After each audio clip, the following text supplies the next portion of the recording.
Hola, buenas noches. Pues vamos a continuar con nuestras asesorías el día de hoy. Vamos a ver mecanismos de excitación y contracción con Andrea Julisa, que es estudiante de la licenciatura de médico cirujano, está en el séptimo semestre, y también Cristina Martínez Castillo, igual de la licenciatura de médico cirujano, en quinto semestre de esta carrera. Entonces, nuevamente gracias a todos y vamos a comenzar. Sí, muchas gracias, Bel. Bueno, los temas que vamos a abordar el día de hoy va a ser estos que ven acá: sinapsis neuromuscular, terminación nerviosa, espacio sináptico, neurotransmisor, sarcolema y receptores, unidad motora, potencial de placa motora, su propagación, teoría de la cremallera, relajación muscular, fenómeno de la escalera, longitud y fuerza, pasiva, activa y total. Y bueno, vamos a comenzar. Pues bueno, como saben, las fibras del músculo esquelético están inervadas por fibras nerviosas que se originan de las motoneuronas en la médula espinal del asta anterior. Como recordamos, pues el asta posterior va a ser sensitiva y el asta anterior, pues motora, ¿no? Entonces de aquí van a salir estas fibras y ya que van a llegar al vientre muscular es cuando se van a comenzar a dividir. Y entonces se van a empezar a ramificar y van a generar terminaciones nerviosas. ¿Ok? Entonces, sí, bueno, creo que sí se ve mi flechita, ¿verdad? Sí, sí se ve. Ok, bueno, entonces aquí, por ejemplo, les puse un ejemplo, está la motoneurona, la unidad motora, perdón, 1 y otra, la 2. Entonces, ya que va a entrar, se va a comenzar a dividir y cada terminación nerviosa, va a formar una unión con una fibra muscular, está casi en el centro de la fibra, y esto es a lo que le vamos a llamar unión neuromuscular. Y así va a ser una terminación nerviosa con una fibra muscular en todo excepto un 2%. Y esto nos lleva a otro concepto que es la unidad motora. La unidad motora van a ser las fibras que van a estar inervadas por una misma terminación nerviosa. Por ejemplo, aquí en la roja podemos ver que se divide y hay dos fibras nerviosas que están inervadas por una misma. Eso sería una unidad motora. Ahora, la cantidad de fibras que van a estar inervadas por una misma terminación nerviosa va a ser dependiente, va a depender. Tenemos que en promedio van a ser de 80 a 100 fibras, pero va a depender de también si es un músculo pequeño, si es un músculo más grande. Si es un músculo pequeño, por ejemplo, probablemente necesite movimientos más rápidos o movimientos más finos. Entonces, una terminación nerviosa va a inervar menos fibras, que podrían ser 2 o 3. En cambio, un músculo más grande como el sóleo podría estar inervando una misma fibra nerviosa hasta cientos de fibras. Y bueno, aquí les amplié otra vez esa imagen, que aquí vamos a tener otros conceptos muy importantes, como es la gotiera sináptica o valle sináptico, que va a ser una invaginación de la membrana de aquí está abajo, que vemos que está como invaginada. Esta es la gotiera sináptica o valle sináptico. Luego tenemos lo que es el espacio sináptico o hendidura sináptica, que va a ser el espacio que va a estar entre la membrana de nuestra terminación nerviosa, que aquí está representada por este así botoncito. Esta sería la terminación nerviosa, y la membrana pues del músculo. Y este es un espacio que va a medir entre 20 a 30 nanómetros de ancho. Este es muy importante porque aquí va a difundir el neurotransmisor, que en este caso va a ser la acetilcolina. Y también aquí va a estar una enzima que es muy importante, que es la acetilcolinesterasa, que como su nombre dice va a romper la acetilcolina, y esto va a ser muy importante, ya más adelante les explicaré el por qué. Y bueno, también tenemos las hendiduras subneurales, que en esta otra imagen podemos ver, aquí tenemos otra vez la gotiera sináptica y aquí tenemos unos pequeños pliegues. Estos pliegues son las hendiduras subneurales. y van a servir para aumentar el área en la que va a poder actuar el neurotransmisor.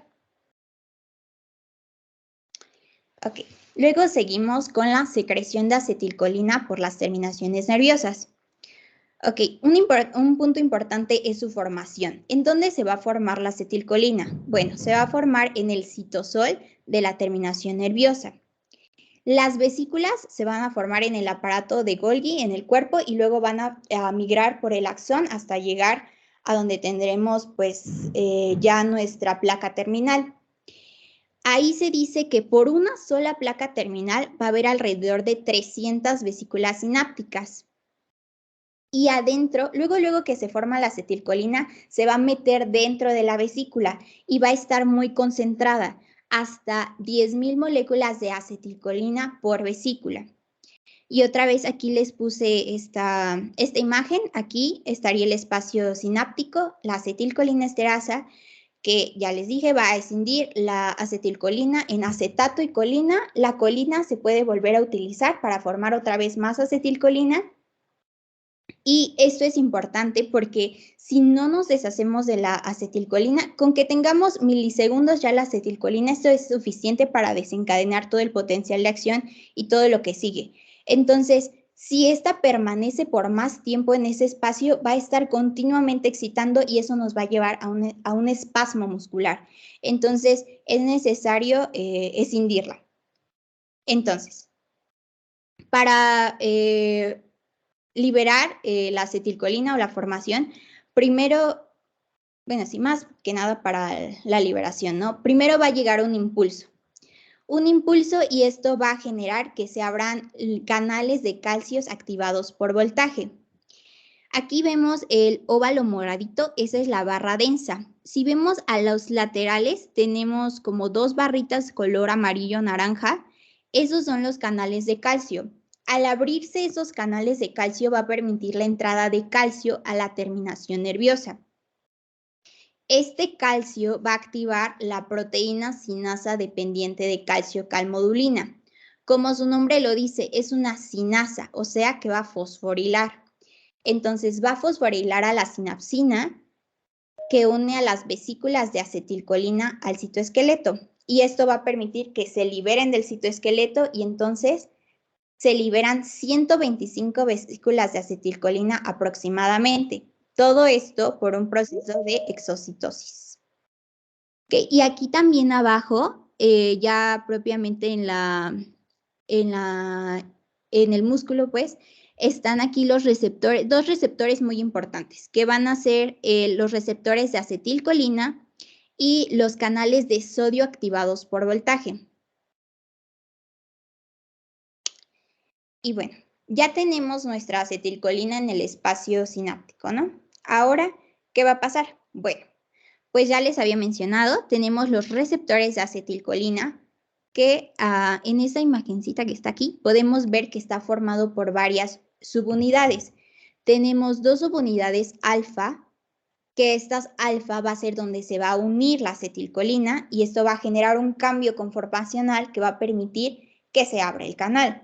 ¿Okay? También tenemos la subunidad beta, la gamma, que en el caso del adulto va a ser epsilon, y la delta. Ajá, entonces, ustedes se preguntarán, ¿por qué sodio? ¿Por qué es el sodio el que va a pasar por este canal? Pues tenemos dos razones principales. Una es que, ¿cuáles son los iones que tenemos en mayor concentración? Tanto intracelular como extracelularmente. Okay. Intracelularmente sería el potasio y extracelularmente el sodio. Entonces, por un gradiente de concentración, acuérdense que donde haya más, pues va a tratar de pasar donde haya menos, ¿no? Entonces, esa es una razón. Y la otra es que si ustedes ven aquí en el canal, tenemos cargas negativas y el sodio es positivo. Entonces, positivo más negativo, pues se van a traer y va a pasar el sodio. Ok, entonces los canales activados por acetilcolina pueden transmitir entre 15.000 a 30.000 iones de sodio en 1 milisegundo. Entonces, estamos metiendo cargas positivos dentro, ¿no? Entonces, esto nos va a generar un cambio de potencial positivo local de la fibra muscular. A esto le vamos a llamar potencial de placa terminal. Entonces, estamos metiendo cargas positivas. Esto ya nos está generando una despolarización, un cambio de potencial. Entonces, aquí ya entran en acción los otros canales que tenemos, que son los canales de sodio activados por voltaje. Entonces, todavía va a entrar más sodio.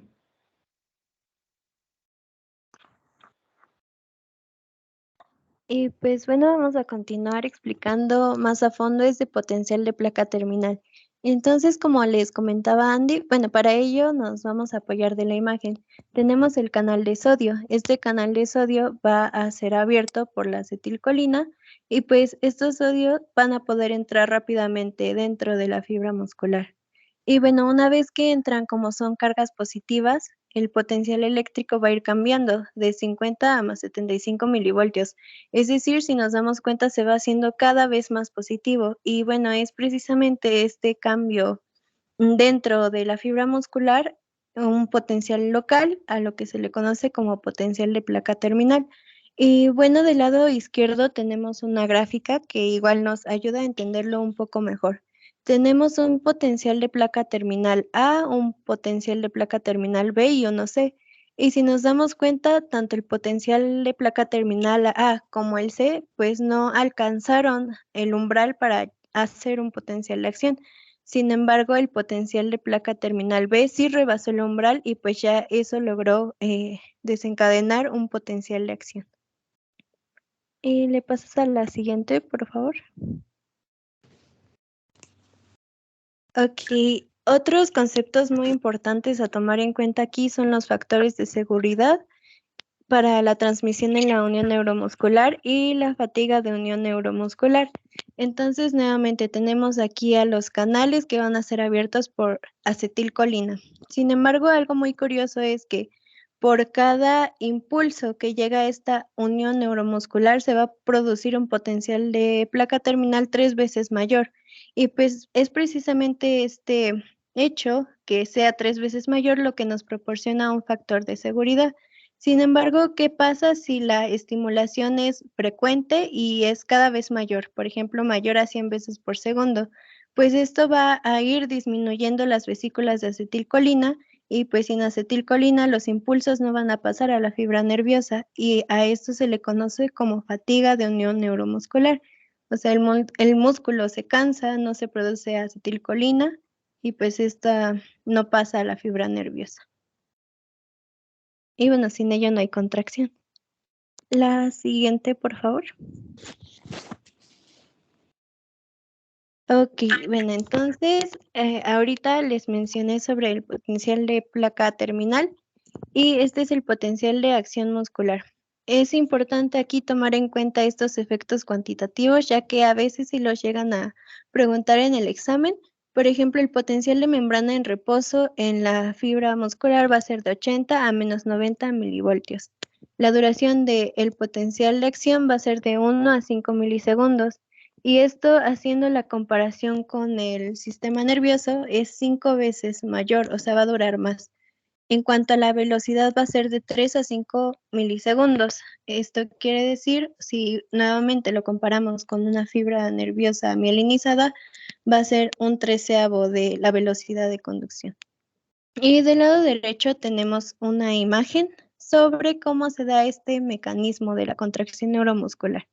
Entonces, pues tenemos ahí a nuestro nervio que va a ayudar, bueno, en la unión neuromuscular va a desencadenar un potencial de acción. Algo igual sumamente importante a tomar en cuenta es que el potencial de acción se va a propagar dentro de la fibra muscular gracias a los túbulos T. Ahí podemos ver, ¿no? Cómo se da. Entonces, una vez que pasa los túbulos T, estos van a liberar calcio. Y pues sabemos que el calcio es sumamente importante para que se dé este mecanismo de contracción.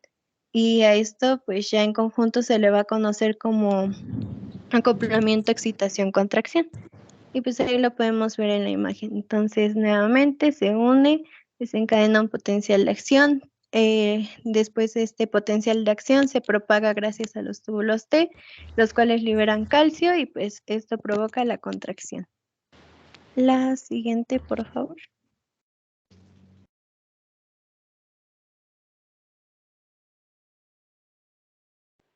Sí, bueno, ahora tenemos el mecanismo molecular de la contracción muscular.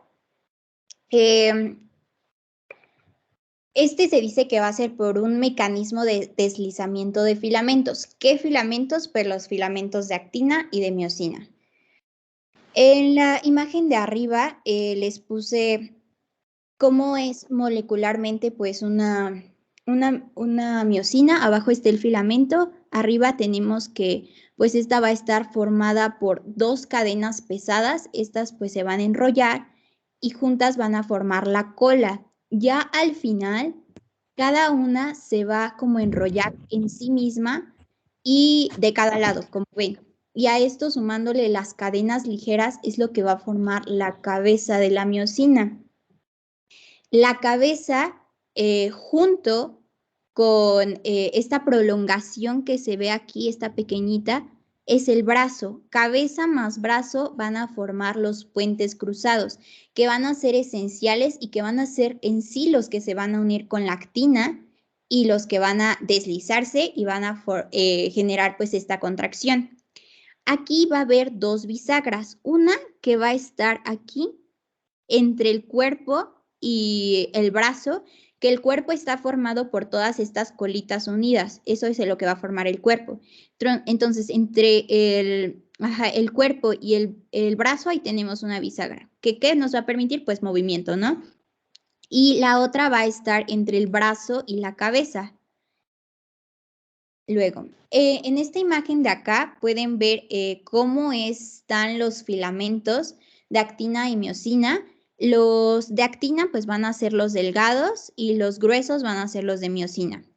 En estado relajado, como podemos ver, la distancia entre disco Z y disco Z pues es mayor que la que está en estado contraído. Que si vemos, por ejemplo, aquí este pequeñito espacio que está aquí es mayor que el que está aquí, porque aquí ya se contrajo y ya están casi pegados el disco Z aquí de la actina con la miosina. Y también aquí en estado relajado, donde los filamentos de actina se superponen muy poquito y ya en estado contraído, pues mucho más, ¿no? Entonces, también tenemos aquí que en la cabeza va a ser muy importante. Porque, ay, no sé, como que se escucha raro. ¿Sí escuchan bien? Tiene una separación en fase perfecto. Sí, sí, te escuchamos bien. Okay. Gracias. Sí, se escucha. Ok. Y bueno, les decía que la cabeza de miosina es muy importante porque también va a tener una actividad ATPasa, o sea que va a escindir ATP, va a pasar ATP a ADP y un fosfato inorgánico, que es en sí lo que nos va a dar la energía para este golpe activo y en sí la contracción. Luego vamos con el filamento de actina, el cual pues va a estar formado por actina y el complejo troponina-tropomiosina. La troponina es esta que va a estar acá. Estas tres bolitas, que es justamente un complejo formado por subunidades, que va a estar formada por troponina I, que va a tener mucha afinidad a la actina, la troponina T, que va a tener mucha afinidad a la tropomiosina, y la troponina C, que va a tener afinidad al calcio, a ese calcio que salió del retículo sarcoplásmico. Y entonces, aquí tenemos un recordatorio muy importante, que es lo de una interacción de un filamento de miosina, dos filamentos de actina y los iones calcio son lo que es necesario para producir la contracción. Ahora, ¿cuál es la función del complejo de troponina? Va a ser inhibir el filamento de actina. ¿Y esto cómo? Pues básicamente va a cubrir estos puntos activos. Los puntos activos va a ser a donde se va a unir la cabeza de la miosina. Entonces, si este complejo está tapando los puntos activos, pues no se va a poder unir la miosina y entonces no vamos a tener contracción. En cambio, cuando llegue el calcio, se une a la troponina C, va a haber un cambio conformacional y estos puntos activos van a estar libres y se va a poder entonces unir la cabeza de la miosina a estos. Y bueno, ahora tenemos la teoría de la cremallera, que nos explica cómo es que se da este movimiento de los filamentos. Y aquí va a ser algo importante el golpe activo. Como podemos ver, aquí tenemos los puentes cruzados formado por el brazo, la cabeza, y primero se va a unir verticalmente, aquí, se va a unir al punto activo, y lo que va a suceder es que va a haber un deslizamiento de la cabeza hacia el brazo. Entonces esto nos va a generar un movimiento y que se deslice el filamento de actina. Entonces, así va a estar. Primero se une, hace el golpe activo, desliza la cabeza hacia el brazo y entonces se mueve. Se despega otra vez, se une a otro punto y vuelve a mover, y así está. Cada uno de estos puentes activos actúa de manera independiente. Es decir, que entre más tengamos puentes activos, mayor será la fuerza de contracción. Y aquí tenemos un videíto, que esos puntitos morados son el calcio. Aquí, como vemos, el calcio ya se unió a la troponina, que sería la troponina C. Entonces, esto la va a activar y va a generar el cambio conformacional. Ya se van a liberar, se van a exponer estos puntos activos y ahí es donde la cabeza de miosina se va a pegar. Ahora, para que inicie todo esto se debe de activar la cabeza de miosina. ¿Cómo se va a hacer? Se va a unir el ATP. Bueno, en sí el ATP une y se despega. Ya después se escinde el ATP. Ya vamos a tener entonces ADP y fosfato inorgánico. Ya tenemos la energía para generar ese golpe activo. Entonces ya ahora sí, ya se va a pegar. Ya se va a pegar. Se activa. Se pega. Y es justo eso aquí, que se va a unir la cabeza de la miosina al punto activo. Ahí está. Va a dar el golpe activo posteriormente y ya que dio el golpe activo, se va el ADP y llega el ATP. Que llegue el ATP, como ya les había dicho, va a hacer que se despegue. Y entonces se une a un punto posterior y va a estar jalando. Y así va a estar uniéndose, generando golpe activo, se vuelve a separar, se une en otro punto, golpe activo y así. Luego tenemos otra cosa importante que es el efecto Fenn, que se refiere a que cuanto mayor sea la magnitud de trabajo, mayor cantidad de ATP que se va a escindir, que se va a requerir.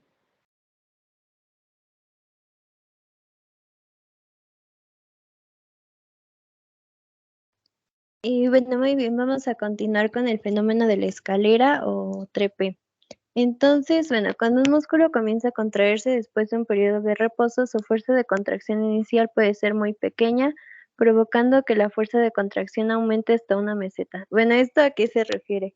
Nosotros vamos a tener en el músculo contracciones, pero estas contracciones van a ser, en primer lugar, rápidas y van a tener poca fuerza. Es decir, nosotros, por ejemplo, podemos tener 10 o 50 contracciones que apenas alcancen un medio de la fuerza total. Entonces, estas contracciones van a ir aumentando, aumentando, aumentando, como lo vemos en la gráfica, y esto va a poder verse como una escalerita por la serie de espasmos que se están haciendo. Entonces, este aumento gradual en forma de escalera, de ahí se debe su nombre. Y esto es importante mencionar aquí que el calcio juega un papel fundamental porque el calcio va a estar en el citosol. Entonces, una vez que está el calcio ahí, va a ser liberado por el retículo sarcoplásmico por cada potencial de acción.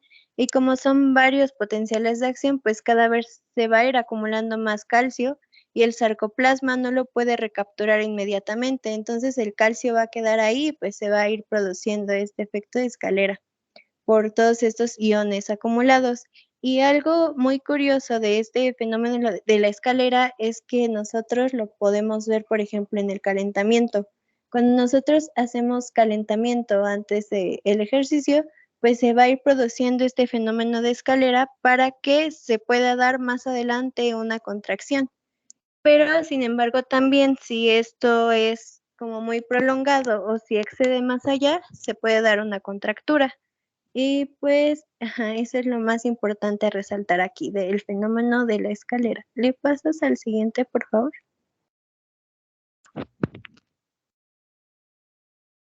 Muy bien, ahora vamos a hablar de longitud y fuerza, y para ello nos vamos a apoyar de la gráfica que tenemos del lado derecho. Entonces, primero tenemos una tensión activa, que va a ser una tensión generada por la contracción y que es ejercida por el sarcómero del músculo. Entonces, ahí vemos en la gráfica la tensión, la longitud. A cierta tensión y longitud se va a generar una tensión activa. Sin embargo, aquí la palabra clave es la contracción, ya que tensión activa pues significa contracción. Tenemos por otro lado tensión pasiva. Este se va a dar cuando un músculo se estira o de forma pasiva va más allá de su longitud en reposo. Y pues esto también puede ser muy apoyado con el tejido conjuntivo, pero si nos damos cuenta, a diferencia de la tensión activa, aquí no va a haber contracción, solo pues la tensión que se genera porque el músculo va más allá de su longitud en reposo.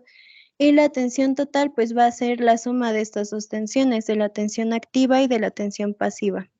Es también importante mencionar que cada vez que se estira un músculo más allá de su longitud en reposo, la tensión activa, es decir, la contracción va a disminuirse y va a aumentar pues la tensión pasiva.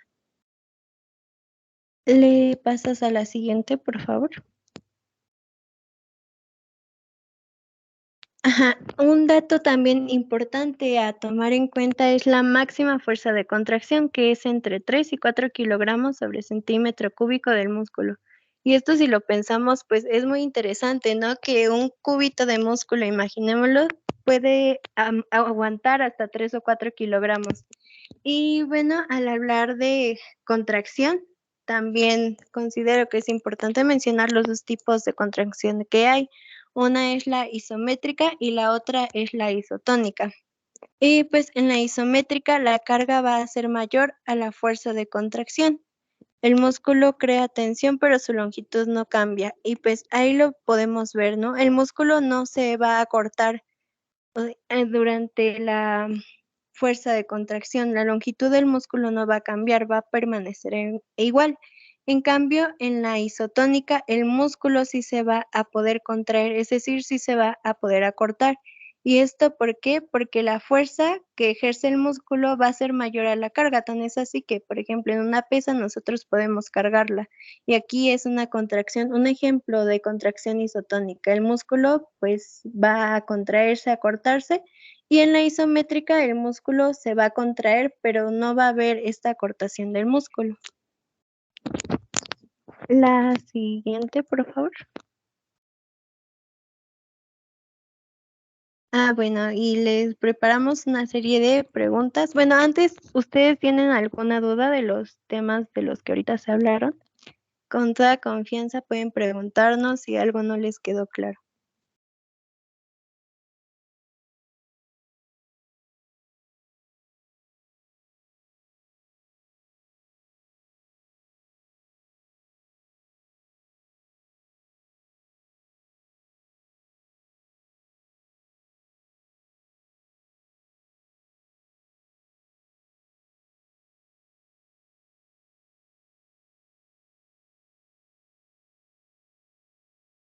Bueno, creo que no hay preguntas, entonces vamos a pasar a la primera.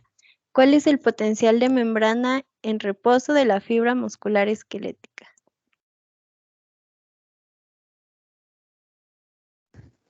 Menos 80 menos 90 milivoltios. Sí, perfecto, menos 80 a menos 90. ¿Quién fue? Perdón, no me aparece aquí. Yo. Abigail. Bien, ok, vale, gracias. Sí, pues estás bien, en lo correcto es de menos 80 a menos 90 milivoltios. Bueno, la segunda pregunta es, ¿quién es el encargado de propagar el potencial de acción al interior de la fibra muscular? Giovanni. La acetilcolina.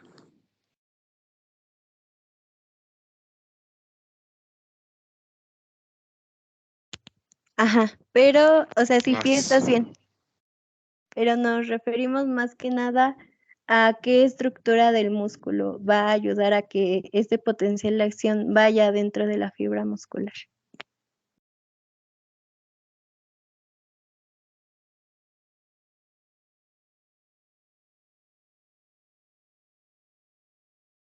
Ese creo que Grisel. fue al inicio. Perdón.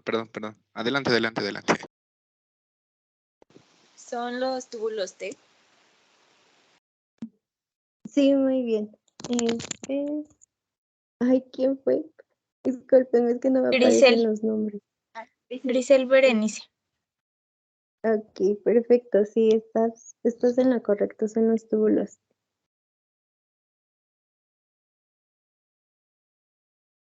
La tercera se refiere a un aumento gradual en forma de escalera de la fuerza de contracción en una serie de contracciones espasmódicas con un intervalo de 1 segundo.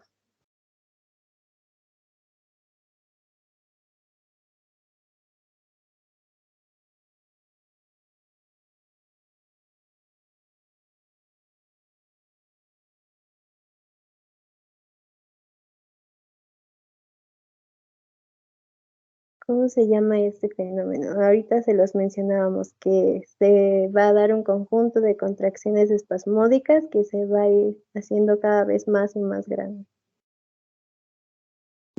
A ver, Diana. Sí, perdón.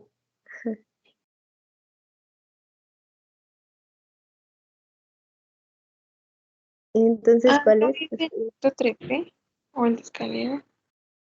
¿No es el fenómeno de la escalera? Sí, ese es el perfecto. El 4, ahora sí, neurotransmisor encargado de la entrada de iones sodio a la fibra muscular para poder producir el potencial de placa terminal.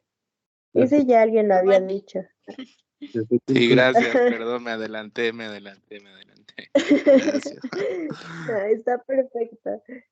Y la última es valor de la máxima fuerza de contracción muscular.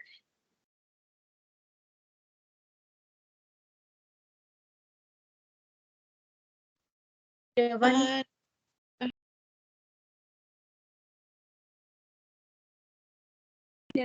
Que participen otros también. Vivi.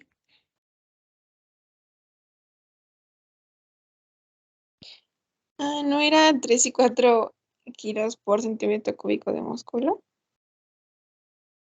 Sí, también. Muy bien. Pues creo que esas son todas nuestras preguntas. Y perfecto. Qué inteligentes son. ¿Tienen alguna duda? A lo que no haya quedado claro.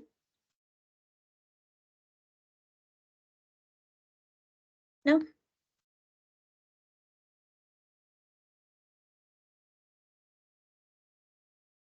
¿Todo bien entonces?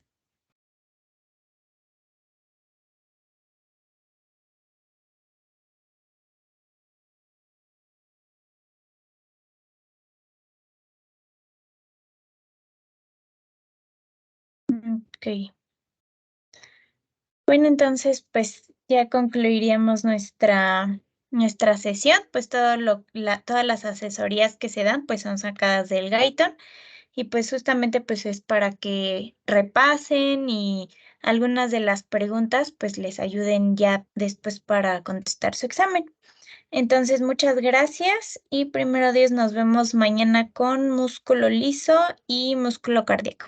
Entonces, gracias Cris y gracias Andy. Buenas noches a todos. Hasta luego, buenas noches.